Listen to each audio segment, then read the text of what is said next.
The world of comic books is largely considered a boys' club, so let's shake that up a bit and take a look at some women who challenged that thought all the way back in the Golden Age.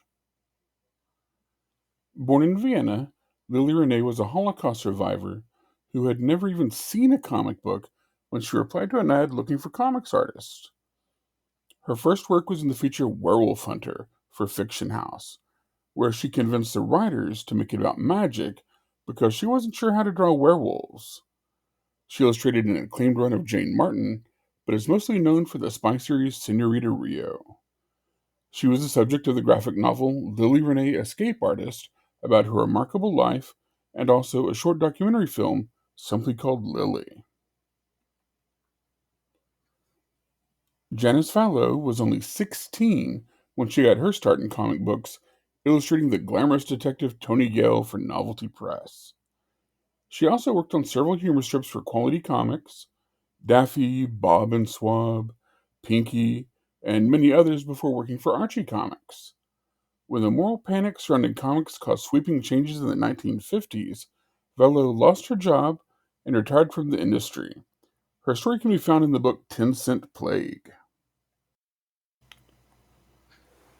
Nina Albright, like Lily Renee, got her start in the comics industry by answering a want ad placed by comics packager Jerry Iger.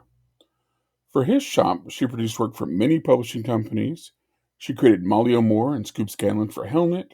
She had a noteworthy run on The Cadet for Novelty Press, worked on Miss Victory for Holyoke, Black Venus for Aviation Press, and again, following in Renee's footsteps, she illustrated Senorita Rio for Fiction House.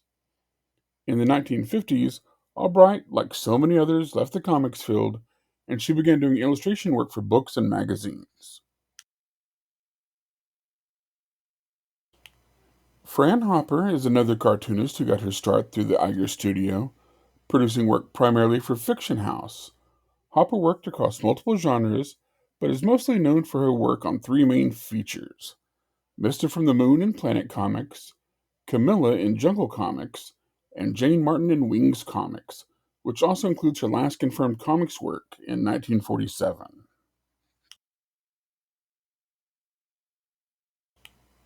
Marcia Snyder worked for a lot of publishers and studios during her career. While Marvel was still called Timely Comics, she illustrated Captain America. As part of the Binder Studio, tacitly working for Fawcett Comics, she worked on Mary Marvel. At Fiction House, she worked on features like Camilla for Jungle Comics, and when Romance Comics came knocking, she contributed to several titles including Cowboy Love. Her comics career continued into the 1970s, where she is known to have assisted on the police comic strip Carrie Drake, which relied heavily on ghostwriters and artists by that time. She may have still been hard at work when she passed away in 1976. Ruth Atkinson was another of the group of women who worked for Fiction House. Her first known comics work was for Wings Comics, where she worked on several different features, including Jane Martin. Atkinson also worked on Planet Comics and on the feature Taboo and Jungle Comics. She eventually rose to the rank of art director before realizing it allowed her no time for her own art, so she switched back to freelancing.